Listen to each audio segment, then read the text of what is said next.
Do you remember when McCarthy was Speaker of the House? The deals he had to make in order to become Speaker of the House, one of which was allowing the House of Representatives to much more easily, I guess I should say, remove the Speaker of the House from their position. And then what happened? He got removed as Speaker of the House. And then we couldn't find a Speaker of the House for a minute, and they landed on Mike Johnson. He's about ready to get ousted, too.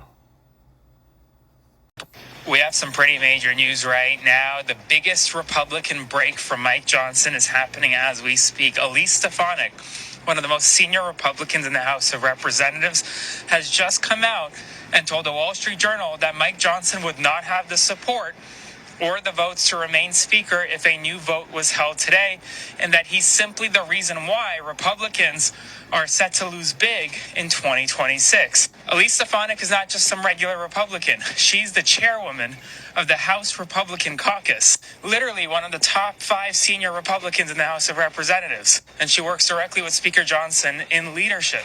And now, well, she's breaking from Johnson. This is very interesting. Johnson seemingly doesn't have the support in his own caucus to remain as Speaker. We'll see if a vote is held. But in any event, it's looking more and more likely that come 2026, you're going to have a new Speaker, whether it's in the Republican Party or in the Democratic Party. That's up to the voters. Just the other day, I think it was, Mike Johnson was on a podcast. And I think it was the podcast hosted by, I should say, the wife of Stephen Miller, I think. And he was talking about how he's exhausted. He's pulled in a million different directions.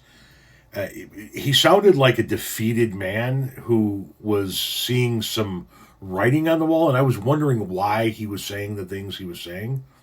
And now this comes out. Elise Stefanik says publicly to the Wall Street Journal that if there was a vote held today to keep Mike Johnson in the speakership, he would not have the votes. This comes on the heels of last week Donald Trump saying that the Republican Party has never been more united.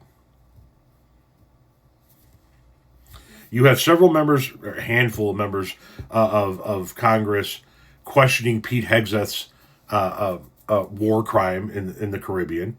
Marjorie Taylor Greene's resigning. There are reports of multiple other major big names that could be resigning ahead of the 2026 midterms. Mike Johnson had to keep the government shut down in order to protect the pedophile in the White House, and now he has no choice. They voted to release the files. He's dead in the water when those files come out. Donnie's going to be pissed at him. And Elise Stefanik comes out and says the Republican Party is in fucking chaos.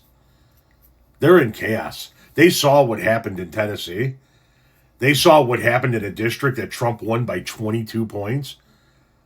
That in a special election in that district, the Democrat came within striking distance. And they realize what that means for the upcoming midterm election. The Republican Party is in chaos right now. And Mike Johnson may very well be one of those big names that says he's going to resign.